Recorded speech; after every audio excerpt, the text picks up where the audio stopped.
Okay, can you hear me now? So whenever I hear these kind of introductions, my first thought is I got to shorten a little bit. The second is I'm in the only job that's becoming attention deficit disorder to virtue. So which explains how I can do so many different things. So my talk today is about the relevance of the Dreyfus Affair, and in order to understand the contemporary relevance, we do need to dig kind of deep into the affair itself and the times in which it created. So I'm going to start with Sigmund Freud because this is a Jewish audience. And Freud, by the time of the Dreyfus Affair, Freud had begun speculating, shall we say, that the line between civilization and barbarism is a very thin line. And so in his studies of the id, the monsters that live in our subconscious, and the ego, the rational world that we control, reminds me of the joke that periodically we hear, what's the difference between a Jewish optimist and a Jewish pessimist? The Jewish pessimist says, it can't get any worse, and the Jewish optimist says, sure it can. And so that's the imagery that we have of the world in which Freud is writing about is one which is very bipolar. On the one hand, you have Edward Munch's famous The Scream, reflecting modern society. The other is, of course, Renoir's Life is a boutique, shall we say, lunch in a beautiful afternoon in Paris. So the reason I use that as the beginning is because we have to understand that for the Jews of the fin de siècle, the end of the century, in Europe and by extension other parts of the world like the United States, there is definitely a bipolar nature to both accomplishments, circumstances, and dangers. On the one hand, if we look at the early 19th century, especially if we look at Western European Jewry, France, German lands, Britain, you have examples, a number of examples of acculturation, of outright success in the wider world. It's the period where Jews in Western Europe attempted to bring their aesthetics. This is why I like giving talks like this, because I can finally work the word aesthetics into a conversation. You'd be proud of me. The other day I managed to get Pusillanim's Pismire into a talk and no one understood it. So the aesthetic being that rabbis would start dressing like Protestant ministers. And the Reform movement in German lands, later in France, the United States. And we have a number of examples of the successful acculturation, moderating a line between being Jewish and being a modern European, that speaks to signs of optimism. Civil rights, economic integration. In the year the Dreyfus Affair began, there were at least 100 officers in the French army who were Jewish. Some of them reached the rank of general. So we can speak of optimism, we can speak of signs of success and acceptance, as I say. On the other hand, anti-Semitism, well, it's never quite gone, is it? It's always buries itself into the sand, reinvents itself. We have a period in which there is a very distinct break between pre-modern and modern anti-Semitism. Pre-modern anti-Semitism is religiously based, primarily religiously based. The old Jews are guilty of deicide. The notion that Jews are a witness people, and what do they witness to? They're witness to Christian triumph. And yet, despite this hostility and degradation, there's a safety valve. There's a safety valve. After all, conversion. You're tired of it, you're fed up, you want out, convert. In the 17th century, 18th century, what did you call a converted Jew? You called them a Christian. I mean, so there's that safety valve, which disappears in the late 19th century. Modern anti-Semitism is based on a concept of race science that was very, very prevalent. Well, let's just say there are very few places in the world that's not. And the notion Jews behave in a fixed pattern because it's in their blood. This is the notion that blood and soil we see amongst the, not even the extreme nationalists of the period. But you see, there's no safety valve. If it's fixed in your blood, I mean, one of my dear friends who has since passed, we used to take these ethnic stereotypes and make up little parables about them just to annoy people because we're petty, bitter people apart when you get to know us. He was part German, part Irish, so we always said he was a very disciplined drunk. And that, I know it's that, there's no redeeming quality to it. I should have started with that statement. But the notion that your behavior is fixed in your blood means that what's a converted Jew is still a Jew. So the safety valve is gone. And this is something that's very important. That is the break that occurs in the late 19th century. We have some antecedents to it, but never given the veneer, emphasize the veneer of scientific accuracy. Oh, by the way, the journal you saw there, Liberal Parole, plays a very important part in the Dreyfus Affair. Translates roughly as the free press or the free world. The argument that it is unhindered by any sort of Jewish control. It's a very anti-Semitic journal. Reminds me of the infamous Holocaust denier David Irving, whose website is called True History. So, but the stereotypes of Jewish behavior are quite fascinating. I threw them all together onto one page because it needs to be compared right away. Jews are clannish, they all stick together. Jews are egotistical, they can't work with anybody. Jews are socialists, all Jews hate money. Jews are capitalists, Jews only love money. Jews are capricious, Jews are misanthropic. Right? What do we see here? We see here contradiction. And that's from my literary theorist friends. That's what we call the bigotry is protean. Again, we're work that into a conversation. Protean, that is to say, it serves whatever purpose you need it to be. The Jew is whatever you hate or fear, or conversely, love in the modern world. And so it's not just a negative, but I tell stories about people. I remember when I was a grad student at a university, not the one I got my PhD at, but somewhat to the north of us, BGSU, and I had a fellow grad student who said, well, you must be doing pretty well as a grad student. I said, well, I have my GPA is good. She said, no, financially, you obviously have independent means. And I said, what independent means are we talking about? She said, wait, you're Jewish. You must have like money in the bank.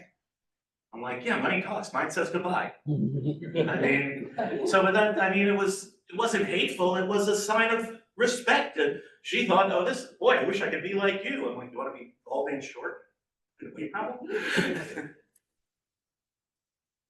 Now, this is one of those key moments. I could pull up about 12 and a half of these, but I'm only going to give you a few because your heads will explode and I don't want to clean it up. The notion of the Jew as always being let's just say, they're wearing the robes of French judges, but the stereotypical face, and the translation was quiet gentlemen of Frenchman approaches. So Jews are always undercover. They may wear the trappings of modern society. In this case, yes, there were Jewish lawyers and Jewish judges in the Third French Republic. But to the anti-Semite, they're always going to be Jews underneath. And this actually is an example from an American magazine from the same period, using it for comparison, where you have the vampire bat. And by the way, yes, Bram Stoker, who wrote Dracula, did write other things that were extremely anti-Semitic. And if you want to have a lot of fun, and what I mean by fun is a nightmare experience, I had to stand in a room with 3 literary theorists who all read Dracula having an argument about this. You will pray for death. So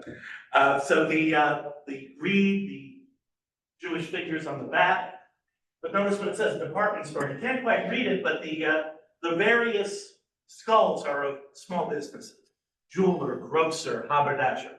And the idea behind this is that the Jew runs the great department stores. And there's a certain element of truth in this, after all. One of the founders of Sears was Julius Rosenwald, one of the 3 founders of Sears. You don't hear anti-Presbyterian comments because they just don't work. Well, this is something we see. Again, on the one hand, a little bit of admiration. On the other hand, mainstreaming.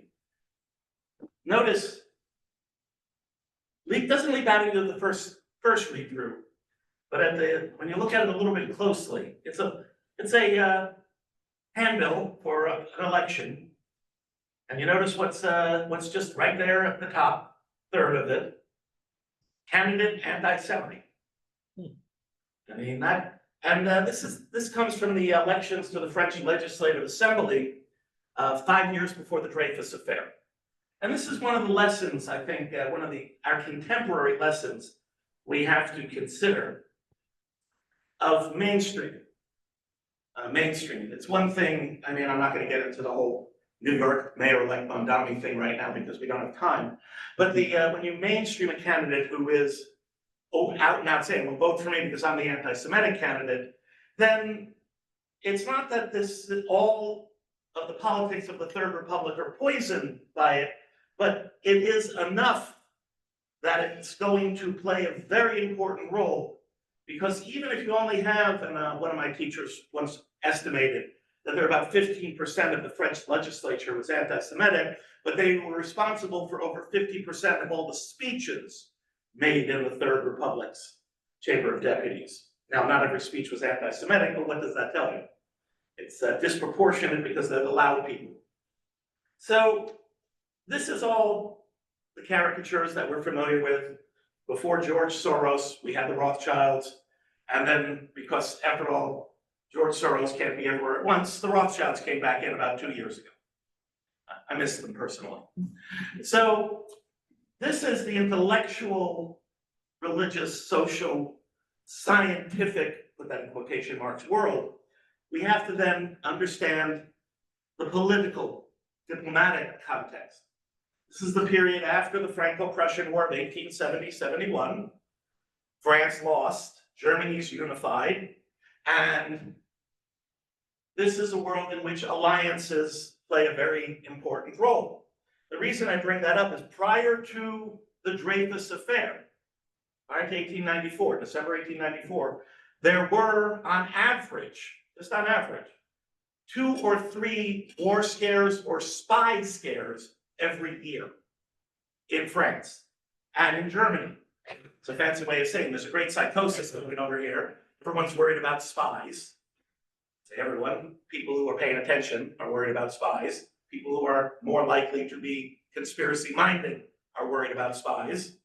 And government officials are worried about potentially going to war. So you put this together and you have a rather toxic mix. But that doesn't necessarily mean that you're going to have an anti-Semitic incident.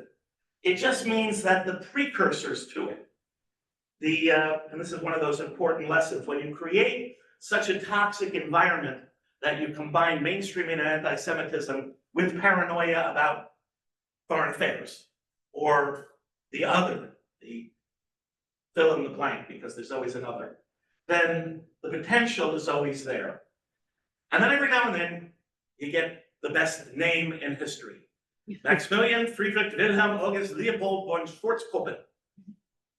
I mean, think about trying to put that guy's name on a tag, okay? He's the German military attaché in Paris. And there is a spy in the German embassy in Paris, cleaning lady. And what she does is she empties the garbage, and instead of incinerating it, takes it out and shares it with her contacts in French military intelligence. I'll make a joke about military intelligence later, don't worry, it's coming. So, simply put, the Dreyfus Affair, for want of a better way to put it, the Dreyfus Affair comes out of the garbage, literally and figuratively, because what the cleaning lady found and shared with what's called the statistical section, it sounds rather benign, doesn't it? It's actually military counterintelligence. And what they shared was this, it's called the outline. Now notice the handwriting, and you notice the dark, this is tape. See, it was ripped up, then it was thrown in the garbage. Now that should have been the first clue, because it was important, why is he throwing it away? But that's the first clue that gets lost in all what happens next, because the head of the statistical section is a rabid anti-Semite. Remember I mentioned those 100 French officers? He's not happy about that. he feels his beloved army is being polluted, diluted, fill in the blank, with all these people who just pretend to be real Frenchmen, but are probably all working for the Germans. And so he argues there's a spy. Well, there wasn't a spy. There was a guy who was trying to make money, as we'll see. Wasn't a spy, it was a guy who was trying to sell things. And had they read this carefully, they would find the reason it was ripped up and thrown in the garbage is because almost all the information is either obsolete by 1894 or available openly in the newspapers. So someone's trying to sell von Schwarzkopf, I say that 3 times fast, von Schwarzkopf information that is not valuable. It's a waste of money. But no, the statistical section had a meltdown. And so did the general staff. Where is the mole? Where is the spy? And that's where this guy comes in, Alfred Dreyfus. He's one of those 100 officers. He's a captain, and he is, in 1894, the only Jew to serve on the general staff. At that moment in time, he's the only Jewish member of the general staff. Former artillery officer.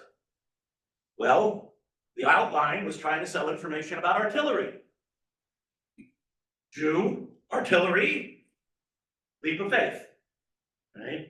Well, it would have been a scandal even if he wasn't Jewish, because Dreyfus was a graduate of 2 very, very prominent and elite military institutions, including the War College and the Command and General Staff College, where one of his teachers, keep it in your pocket for a moment, was a major named George Picard, like Star Trek The Next Generation, that's about it. So it would have been a little bit of a scandal. So Dreyfus is brought in to be interrogated, and they have an officer dictate the contents of that outline to him. Now here's where we get the second major leap of magical thinking / anti-Semitic paranoia. Every handwriting expert that looked at Dreyfus's writing versus the piece from the garbage said they're not the same. So what happens when you have 3 people saying that it's not correct, but you have a predisposition to believe something else? You go looking for the expert who can reaffirm your, that's lesson number 2. You're looking for the expert to prove your point. So they bring in a gentleman, and I'm going to say this very slowly, not because I'm insulting your intelligence, because at least one of you is going to say, will you please say that again? The expert they brought in was someone who didn't use handwriting per se, he used mystical numbers to do handwriting analysis, and because, I am not making this up, please, because his handwriting failed to resemble what was on the Baudreau, that proved it was Dreyfus's handwriting. I'm going to say that again. The fact that it failed to resemble Dreyfus's handwriting was proof that it was Dreyfus's handwriting. And as one of my teachers once remarked, the anti-Semite who accuses the Jew of being a thief is not necessarily believing that they're a thief. They just like seeing the person have to be humiliated by emptying his pockets. Now, here's the other problem. How do you prove your innocence? I mean, we have a legal system that says you have to prove someone's guilty. Try and prove innocence, all right? So how do you prove you're innocent? Well, you can't in a situation like that. Reminds me of the scene from Monty Python's Life of Brian, where he says, I'm not the Messiah, and someone screams, only the true Messiah would deny his divinity, and Brian says, well, what the hell chance does that give me? Okay. Well, so what they do, because they don't have any evidence, so they decide to give Dreyfus the opportunity to do the honorable thing. They go into his room where he's being held, and they put a revolver on the desk, and they leave. He's supposed to prove his guilt by blowing his brains out. And think about, if he kills himself, that's proof he's guilty. But what happens if he doesn't kill himself because he doesn't do that? What does that show? He doesn't have any character, and because he doesn't have any character, that shows he's guilty. So if he shot himself, he's guilty. If he doesn't shoot himself, I mean, I'm taking this from the documents here. This is nothing me making it up. And you have to keep in mind something here. Again, back to that blood determines actions. At the height day of this affair, a prominent politician wrote in an op-ed, I do not have to have proof that Dreyfus is guilty of treason. The fact that he's Jewish, to me, proves that he is capable of treason. Therefore, I believe he's guilty. So if you imagine that, again, hell is the absence of reason, Dreyfus probably thought he was in hell. Going back to the numbers guy. Yeah. Did they believe in him, or did they were just trying to find somebody in their group? Why would we think that that's contradictory? So they were just looking for somebody. They were just looking for someone to prove their theory. I mean, so the now imagine, if you will, this gets out, it's leaked to the public. I mean, you don't have any proof. So what do? You turn to public opinion, which is already roiled by spy scares, war scares, and mainstreaming of anti-Semitism. Then you have this guy. He says, oh, he's like that. He's the minister of war. He's bombastic, he's incompetent, and he's surprisingly unpopular. And so when word leaks out that a general staff officer, and Dreyfus's name comes out shortly thereafter, is being held on suspicion of espionage, the press starts giving him hell. Why has this guy not been prosecuted? Why hasn't he been taken out back and shot? That's too good for someone who's treason. So he decides to press forward in part because he was told by the subordinates that there is evidence. So let's be fair for at least a fraction of a second. He probably believed for a few minutes there that there was evidence against Dreyfus. The problem is that there isn't really anything that, if you follow normal jurisprudence. So Dreyfus is brought up on trial. Now, by the way, one of the other major publications of the day, Le Petit Journal, means the little press. It was the largest circulation weekly in Europe at the time. But of course, by calling themselves the little press, they make themselves out to be the champion of the little guy versus the big guy, and guess who the big guy was? Okay, you want to think about that. But so Dreyfus, now notice this is a stylistic view of the Dreyfus court-martial, and I'll draw your attention to the background here. What kind of imagery are they trying for, right? Yeah. Yeah, it's subtlety is not any of their failings. So let's consider it from that perspective. So Dreyfus is found guilty based on, well, not much. I mean, again, had normal jurisprudence been followed, but of course, what happens when the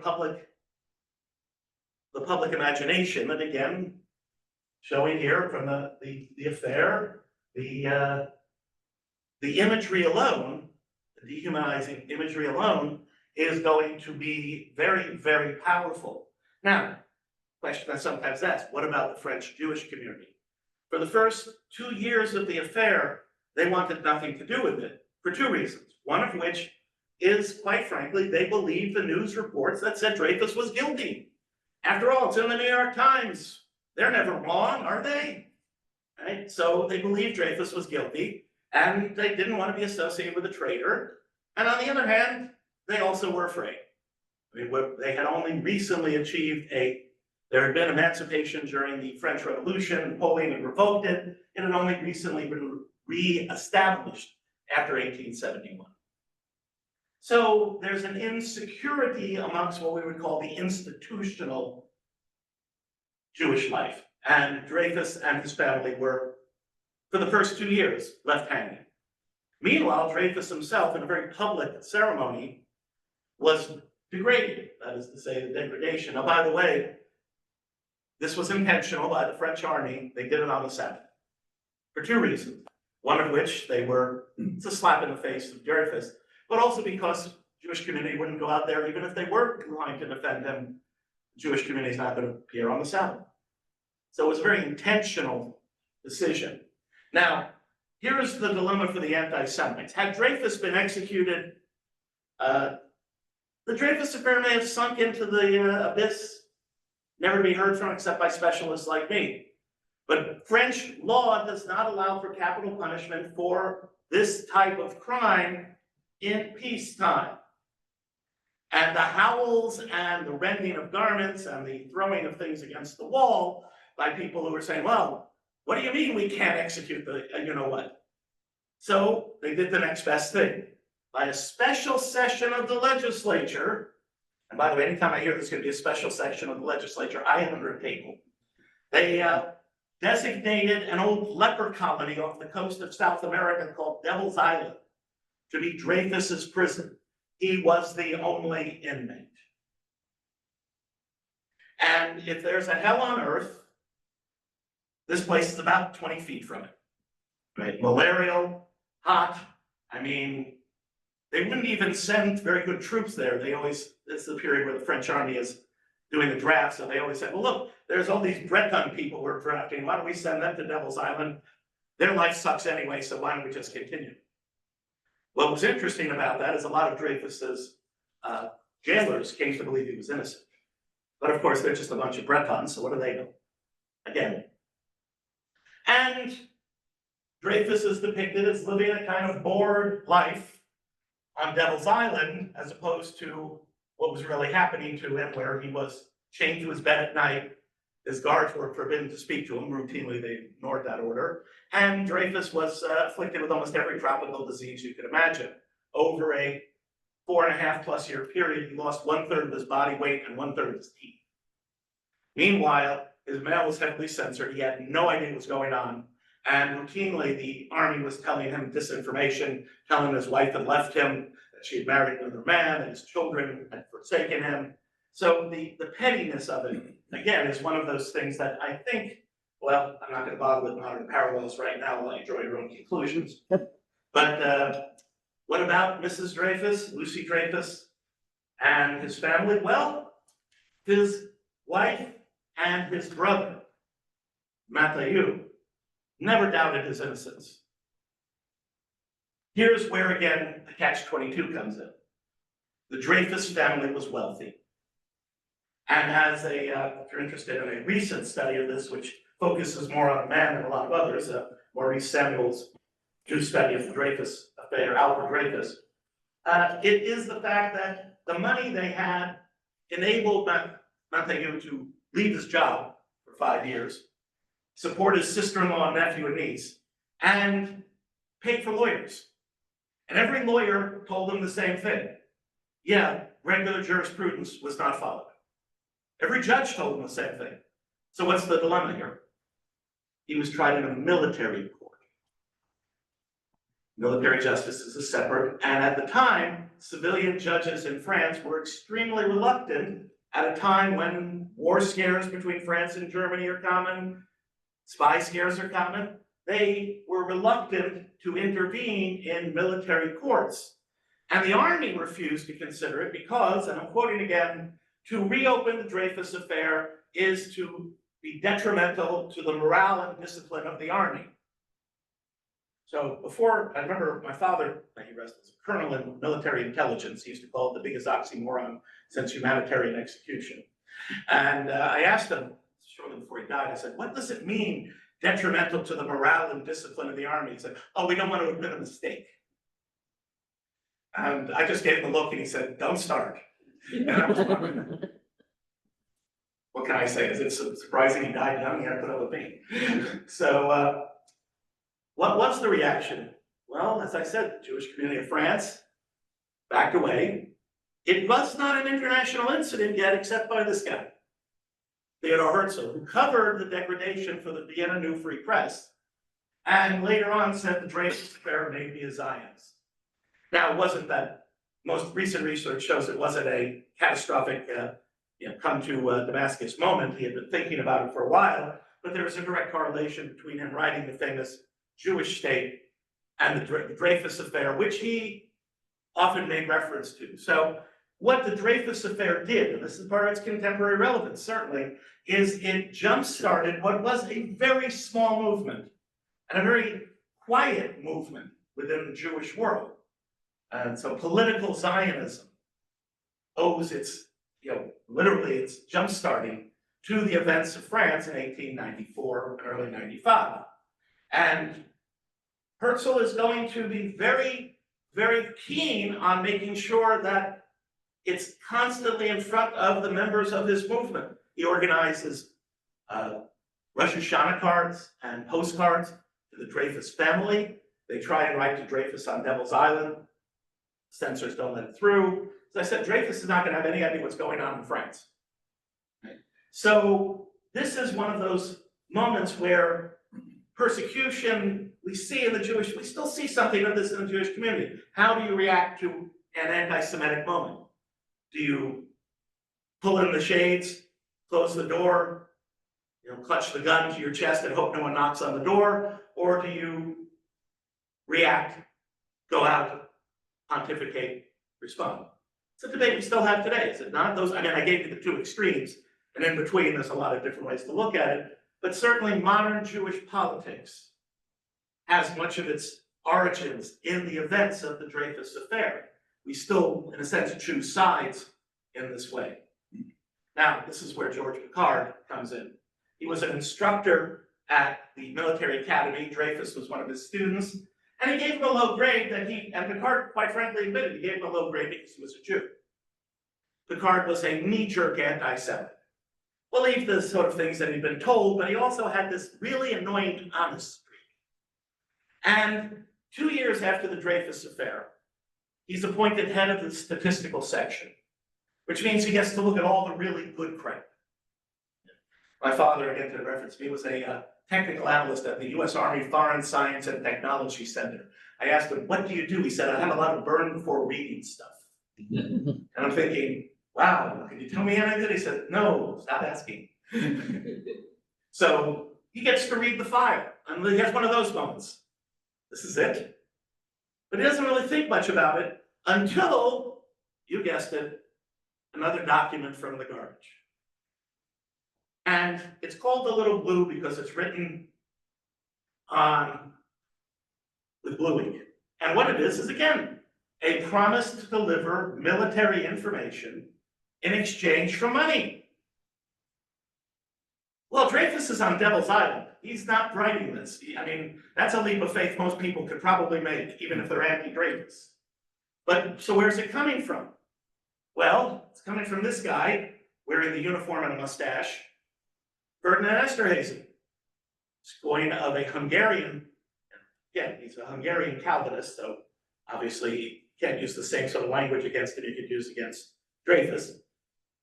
He's a Hungarian immigrant. He was a major in the French army, in the artillery, and when he's investigated by Picard, he finds several things. First off, man's deep in debt because of a gambling addiction. 2, he's thoroughly dissolute. And 3, his handwriting matches the original Dreyfus document. And so what does Picard do? He comes to a very rational conclusion. Dreyfus innocent, Esterhazy guilty. His mistake was he brought it to his superiors, who did not want to hear the truth.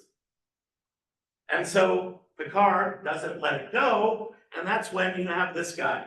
There's always that other guy, a major named Hubert Henri. He's originally called a forger. You see, a forgery implies that there's an original.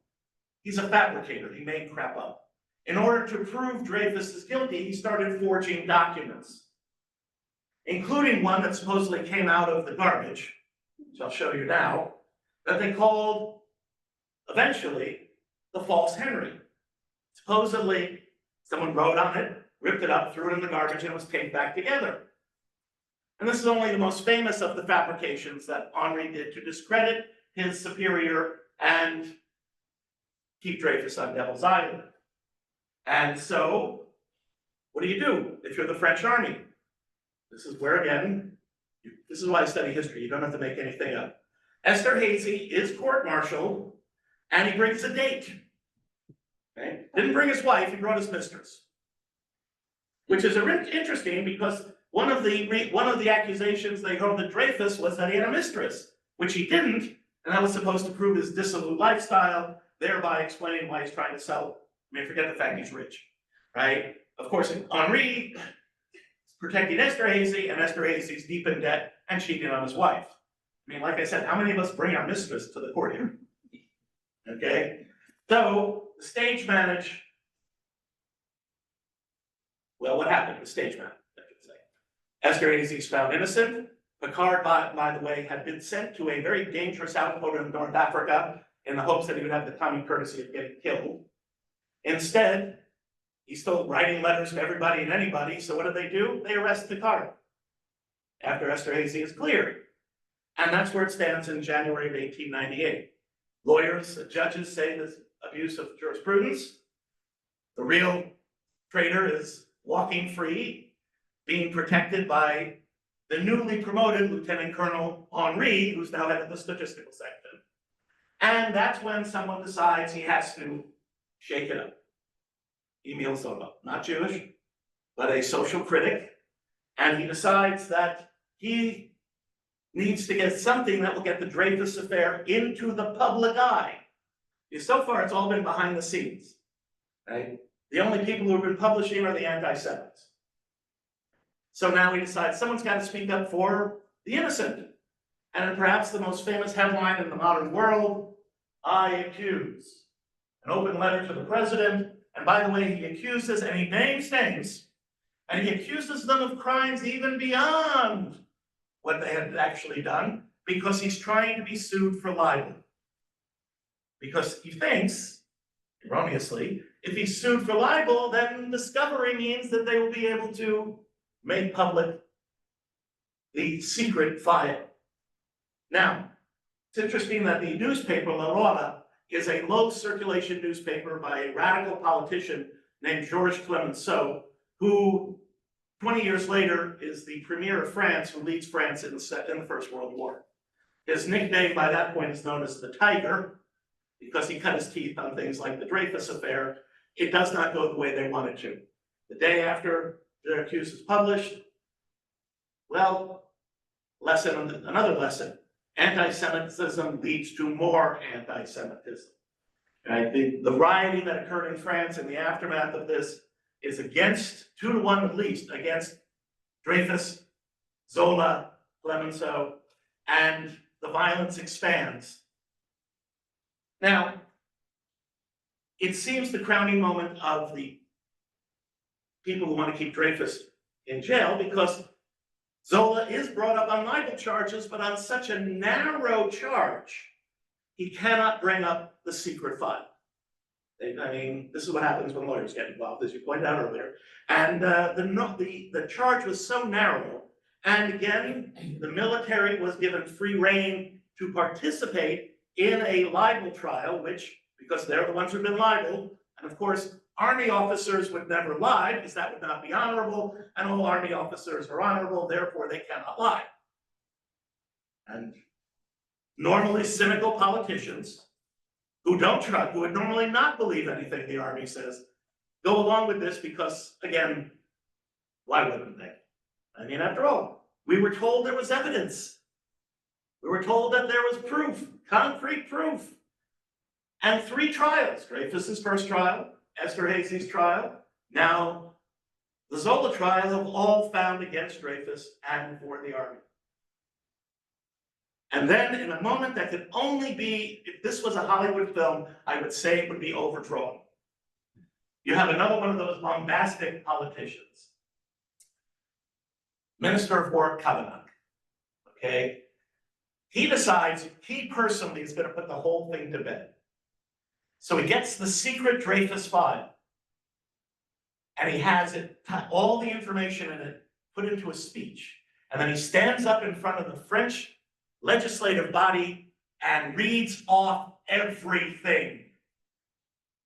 The stuff that the Army had spent 3 years keeping secret, he blabs in public, and it is now transcribed in the official minutes of the French Parliament.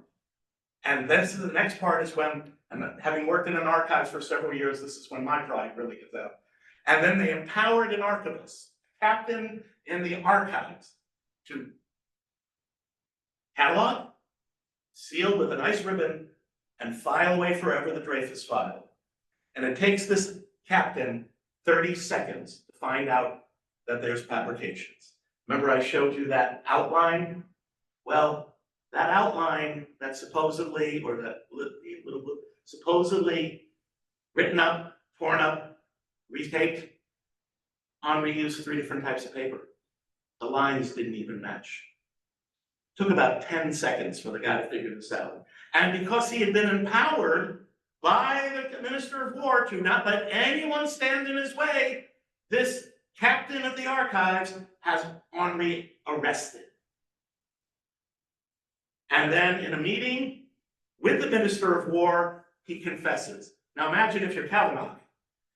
your speech, oh, and there was one point I forgot to mention. He was so proud of himself, he had 30,000 copies of his speech printed and distributed all over France. Never assume conspiracy when incompetence and stupidity can explain things. Now, you would think that this would be the end of it. No. Now France is taking sides. They're now actually called Dreyfusards and anti-Dreyfusards. And this is, again, one of those long-term legacies. If someone said they believed Dreyfus was innocent, you could find a profile. It's a typical profile. A Republican, as in not, they're pro-Republican. They're anti-clerical. They don't like the role of the Catholic Church in France. They are anti-militarist. They're not happy with the army. And they tend to be members of either the liberal or socialist political party. In fact, the leader of the Socialist Party, a man named Jean Jaurès, originally said he wished Dreyfus could be shot. And by 1898, he came to believe Dreyfus is innocent and was apologizing to Lucy Dreyfus for having said that. So here was someone who actually admitted he was mistaken. But most people just, you know, this is, as I say, it's getting to be a public thing now. After Zola worked, despite his losing the libel case, it's now, and this is the Dreyfus is innocent, and notice who's the centerpiece. The now cashier, Picard. He's now the centerpiece of the anti-Dreyfusard. And you have around him all the politicians who are taking sides. But then again, the anti-Dreyfusards. Right? Again, you can see there's a profile here. Pro-monarchist, that is to say, they want to bring back the monarchy. Deeply religiously conservative. Pro-church, pro-clerical, pro-military. I mean, so it's become a literally a dividing line down the center of France. Dreyfus is a traitor, and here you have all. And by the way, Henri admits to the fabrication, put into prison. The next morning, he's found dead. He committed suicide. That's not what the rumor said. That's not what he knew the truth. Therefore, he forged. That's why you call it forgery. He forged the documents to protect France. That's the leap of logic. And therefore he was murdered. And there are public subscriptions taken up all over France for his widow and children. And so, and the great part about that is bankers keep records, and this one historian actually was able to chart what parts of France were anti-Dreyfusard and what part were pro-Dreyfus just from this. So again, one of those fascinating things. Meanwhile, the dehumanization goes on. All of the different imagery here that is going to poison the atmosphere. And then, my favorite, the family dinner, right? Before and after the Dreyfus Affair is raised. Coming from a family where half my family were capitalist entrepreneurs and the other half were communists, I used to just get my piece of chicken, mashed potatoes, green beans, and hide under the table because the food just be fine. There's even a board game. There's even a board game, you know. The Dreyfus Affair, get to the truth. Not surprisingly, it's an anti-Dreyfusard thing. There's a lot of money in anti-Semitism. I mean, that's the other lesson you have here. So in 1899, Dreyfus is granted a new trial. Finally, the Supreme Court of France intervenes. It's going to be in Rennes, Brittany. Lucy Dreyfus shows up. Dreyfus, by this point, like I said, he's lost about a third of his body weight, a third of his teeth. And what's interesting about this is someone actually got a camera into the courtroom. So there you have Dreyfus at the moment where he pleads not guilty. The problem, of course, is all the prominent anti-Dreyfusards are not only at the trial, they are acting, it's a military trial again, and they are acting as both witness and prosecution. And at one point, Dreyfus begs with his former head, his former chief, Mercier, for justice. He's found guilty by a vote of 5-2. Now, the fact that 2 people actually voted to acquit him, I think, is remarkable, but they found him guilty with extenuating circumstances in a treason trial. Again, from a jurisprudence, I once threw some of these things to is it okay to say lawyer friend? Because that's a contradiction to something. But a lawyer friend, I threw a lot of these things that, don't, just stop talking to me. The contradictions in any form of jurisprudence just drove him crazy. And then Dreyfus was forced to leave following a guard of shame. Again, continuing. Now, Dreyfus himself Yes.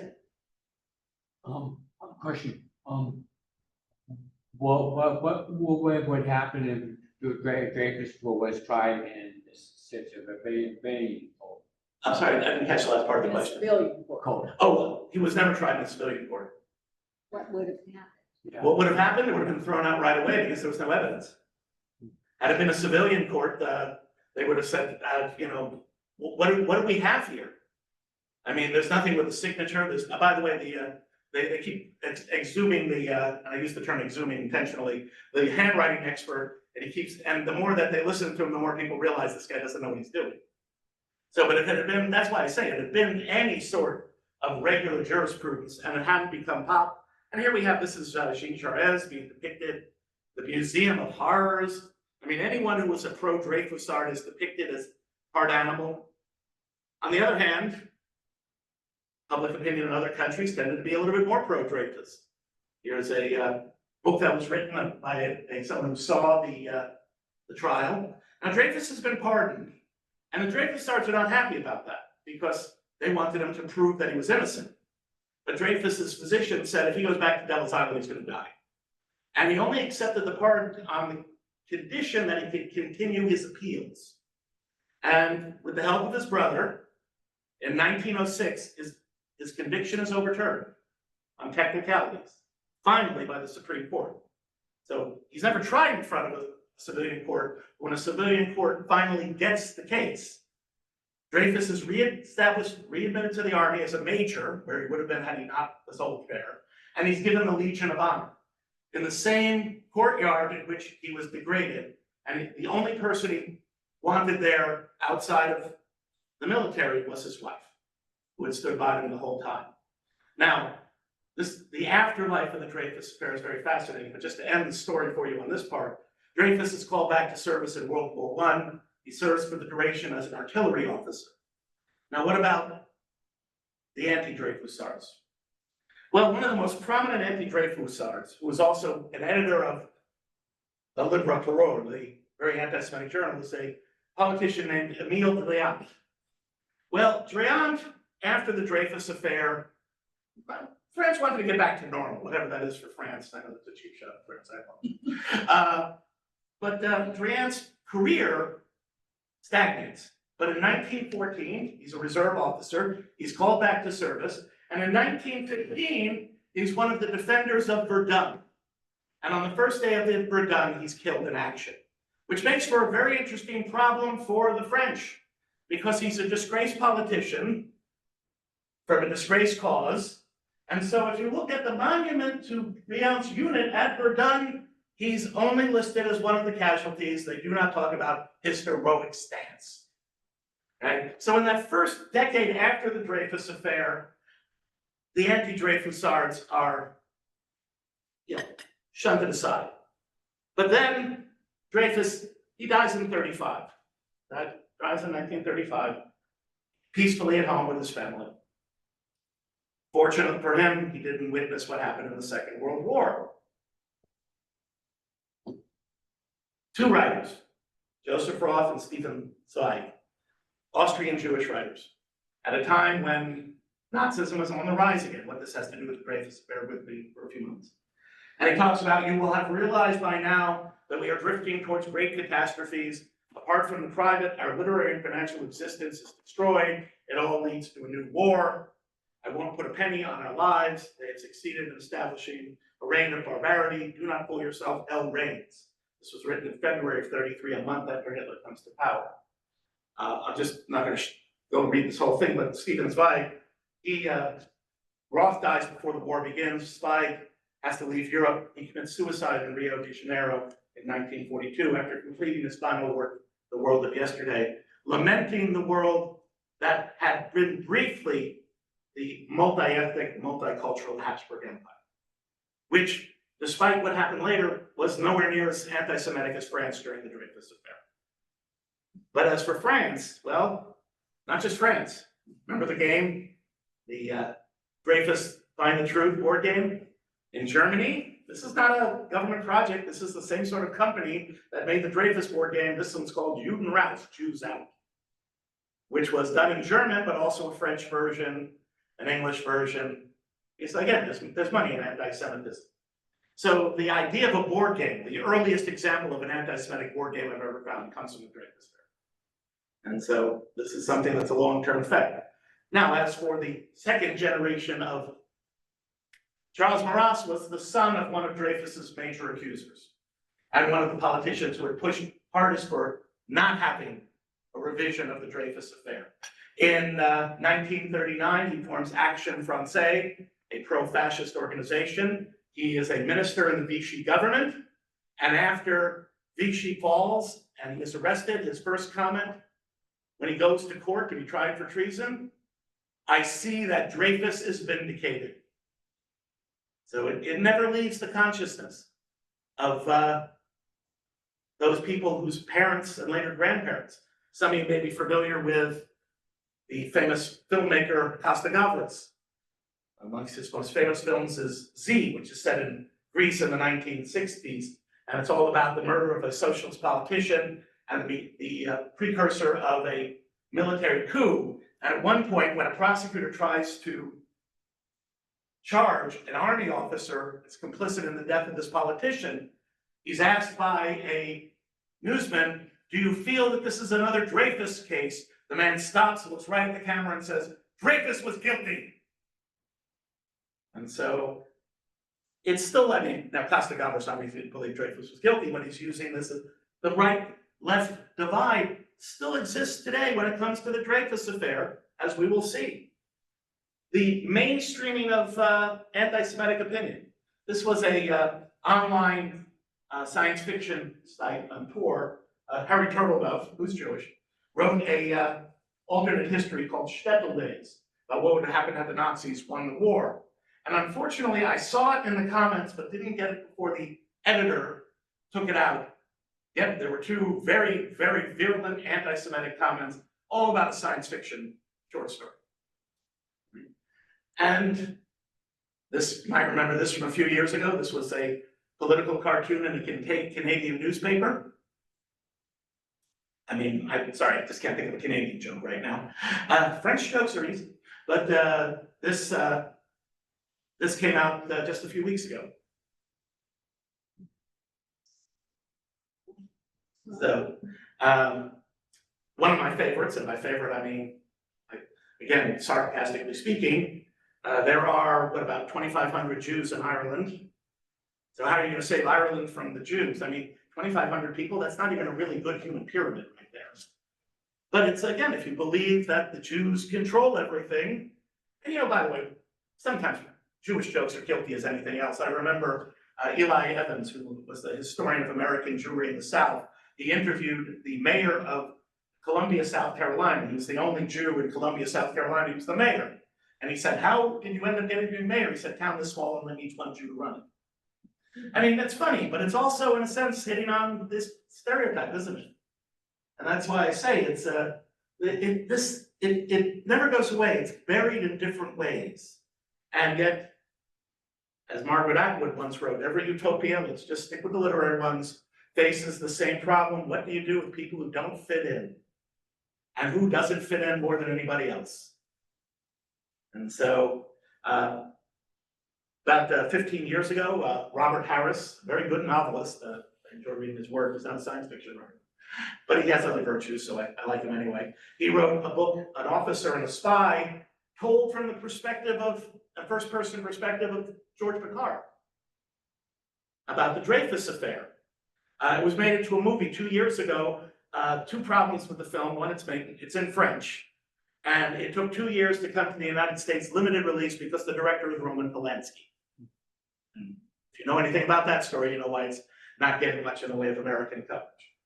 So, but in his book, and I mean, I've seen clips of the film, and it looks good. Hopefully, you can see it one of these days. But in the book, Picard is talking to one of his friends about the Dreyfus Affair. Really, it is beyond hypocrisy. It is even beyond lying. It has become a psychosis. And I think in this moment, we have probably the best diagnosis. Because one of the lessons we have to learn, first off, anti-Semitic incident breeds more anti-Semitism. When you mainstream anti-Semitism, I mean, I showed you that clip from the Canadian newspaper, when confronted, the artist really had no idea she was being a prick. And she was being an anti-Semitic jerk. It was something she thought was mainstream. So she was just making a comment about who's running the economy. So when you mainstream anti-Semitism like this, when it becomes a psychosis, well, interestingly enough, the French army, wheels of justice grind slowly, but they do grind. The French army finally admitted to the innocence of Dreyfus. Okay? Finally admits to the innocence of Dreyfus. And we have discussions, of course, about 21st century Dreyfus affairs. We utilize it as a metaphor, of course. But the army finally admitted Dreyfus was guilty. And so French lawmakers decide, well, Dreyfus deserves a posthumous promotion. Can you imagine the sort of comments that were written about this art? I know you want to see them. Okay, I'm only going to give you three. Okay, three. Too little, too late, someone wrote. France is a lost cause. And then finally, he was guilty, so no one cares. I stopped after this because the others were starting to get a little too, shall we say, personal. Not to me, but about other things. So the lessons, I think, and why the Dreyfus Affair resonates with us, and it's more than a trial of guilt or innocence of a single man. It reflects something of the, again, a psychosis. I think Robert Harris is right about that. But I think it's also more than just a lesson about anti-Semitism. I mean, I think we need to expand beyond just that, because it's a lesson that when someone's arrested, we need to hold neutral judgment until evidence and legitimate trial jurisprudence is followed. I mean, people believe Dreyfus was guilty because they were told he was guilty. He was arrested, therefore the police don't make mistakes, do they? I mean, we have that tendency. And so I think one of the lessons from the Dreyfus Affair is to be somewhat cynical. I mean, I was just reading yesterday morning about a FBI busting what was a terror plot. It could very well be right. It could very well be true, but I withhold judgment until evidence, until court, until, I mean, otherwise I would have assumed Sandwich Guy was going to be convicted. You know, that one. So I think it's very important that whenever you have someone, you know, I know he's guilty because of his race or his ethnicity, or because of his class, or because of his job, then I think there you have a Dreyfus Affair. And I think it's very important for the guilt or innocence of anyone has to be assumed to be innocent until proven guilty and until you see the evidence. Otherwise, you may have someone stuck on Devil's Island for 5 years who did absolutely nothing. Thank you. I think I probably went a few minutes too long there. You're good. Let's give Fred a nice hand. Questions? Yes, sir. Whatever happened to his Well, Dreyfus's children, one of them is a very prominent American actress, Julia Marie Dreyfus. Right? One of his granddaughters died in Auschwitz in January of 1945, 2 weeks before liberation. So the Dreyfus family is still there. So Dreyfus had a number of grandchildren. He lived long enough to see that. Fortunately for him, he didn't live to see what happened in World War II. But yes, the Dreyfus family is still around. In fact, just a few years ago, a huge catch of letters between Dreyfus and Louis Dreyfus were finally released by the family. And one thing is certain, I talked to the author of the study they used, who said, handwriting sucked. And she said, but then again, after 3 years on Devil's Island, so would yours. Sidebar, Julia Louis Dreyfus went to Northwestern, which is also my alma mater, and Rabbi Karen. That is the Dreyfus Fund, or Dreyfus Fund, excuse me. Yeah. Yeah, so that's the family. Yeah, it's still around, still around. Sir? Do you see a parallel between this and the Dr. Mudd case where he was arrested? Well, certainly, the big difference between the Mudd case and the Lincoln assassination, what he was guilty of was fixing Charles Wilkes Booth's leg. There were indications that he might have been in on it. There were other indications that this was post facto. But that case never generated national attention beyond the first few weeks, and then Mudd was pardoned a year later and faded into obscurity. So certainly the hysteria, the hysteria of the moment after Lincoln's assassination, yes, you do see that. On the other hand, there really was a conspiracy. Anytime you got more than two people who are actually planning something, that's a conspiracy. So the fascinating thing, of course, is the number of people who see conspiracies where they don't exist and refuse to acknowledge conspiracies where they do exist. And that's one of the interesting parts about that. So yes, there was that post-hysteria, but it lasted much less time, and no Jews, no news. Right. Yes. I just have a question of something you said at the beginning. You said, You want to me to remember an hour back? Really? well, you said, the person who wrote the letter that was torn up and found by the. The clean lady. Yeah, you said it wasn't treason, or what, he wasn't a spy. He wasn't a spy, he was a traitor who was trying to sell information, but all the information was outdated or publicly available, therefore it was meaningless. What's the difference? Well, the difference is that, like I told you, my father was in military intelligence, okay? Had I looked at his files, right, and he let me look at them, that's not treason, that's carelessness. Had he gone to the embassy of Iraq and said, I'm gonna tell you what military intelligence knows about you, that's treason. If he said, I'm gonna try and sell you something that was in the New York Times last week, that's stupidity. So yes, what they were counting on was the Germans being stupid, Esterhazy, and what Schwarzkopf looked at the sheet and said, I already know all this.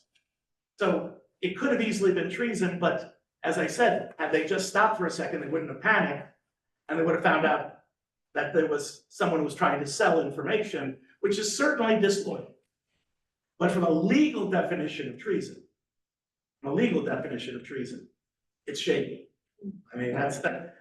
In most countries which have a Western slant, it's not popular to say Western slant these days, but most countries that have Western slant, convicting someone of treason had one of the highest bars in jurisprudence. And so I doubt if they caught Esterhazy, I doubt they would have got him for treason. They probably would have got him for malfeasance and stupidity, but not treason. Yeah. Do you think that? Do you think that critical thinking or the lack of critical thinking is, I know it's a problem, but it seems to really be rearing its ugly head? Well, you're having a group of people, first off, whatever else you could say, you have a very highly educated group of individuals who are involved in this, on both sides. Very few of them rise to the level of ignoramus who just happens to have a platform. So you have lawyers who can immediately spot where the jurisprudence has got wrong. And on the other hand, you have other lawyers who say the special circumstances of this case. After all, we can't use regular jurisprudence. We have to shortcut it. We're in danger. And so I think it's more of an ideology rather than a critical thinking. If you believe that there is a danger sitting right underneath your bed, you're more likely, and that's why I get frustrated when I sometimes say, well, we have to suspend jurisprudence. No, I think this is the moment when you really need it. And like I said, had some rational individuals had a say. After Dreyfus's degradation, they went to his jailer. He'd been kept for 2 weeks in the central prison in Paris. And they went to his jailer, who was a senior officer who should have fit the profile of the anti-Dreyfus are. And they said, what do you think? He said, I think you got the wrong guy. I think he's innocent. So it's not like you can't cross lines, but I think what you have here again is a profile that's dominated by ideology. So I don't think it's a critical thinking problem. I think it's an ideology problem. When you raise ideology above critical thinking, that's when they have a problem. It's a good question. Are you any relation to William J. Krome, the railroad engineer? No.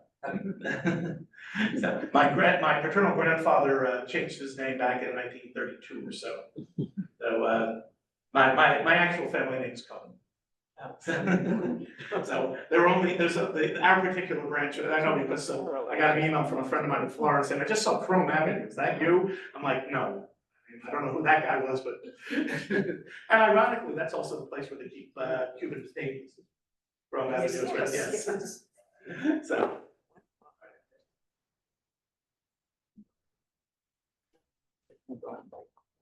What do you see with your students that can be related to anti-Semitism and our divided social? Our current moment, what do we call that? Yeah. I have periodically, I have to acknowledge the fact that the interruptible does not hold. I make comments in class that I probably shouldn't. And the other day, a student asked me a question, and I said something to the effect about, well, if you want to know the difference between a Presbyterian and Methodist, you're going to have to go to the wrong person. You have to go to someone else because you all look alike to me, right? And the students, to a person in the class, got the point I was making because I often say, to the outside, it looks uniform. But when you get inside, there's a lot of divisions. I always start to say there's a joke about this that has absolutely no redeeming quality, except it tells you something about a Jewish businessman going to Haifa, China on business and finds there's a synagogue there. And yes, it's Chinese nationals, but it's just like being at home. And he thanks the rabbi for such a great service. And as he's leaving, one of the congress walks up and said, Rabbi Chu, who was that? Well, it's a Jew from Brooklyn, New York. And the guy says, funny, he doesn't look Jewish. Again, no, what, you missed the point about having no redeeming quality. But the point being is from the outside, we look at China, uniform. There's 6 different ethnicities there. And so what I was trying to get across to the students, and crappy comments like that seems to have worked, is that you have to see that there's a lot of different divisions. And so at least the students I have this semester seem inoculated against anti-Semitism. Can't speak of them, I can't speak of next semester. So it could be a scheduling error. All right, how about another round of applause for Fred? Very intentional. Deeply training with my declare. That's known as my chief critic. Well, you have to listen to her on the way home. University's folded today on the Show me a well-dressed historian, I'll show you something like that. Government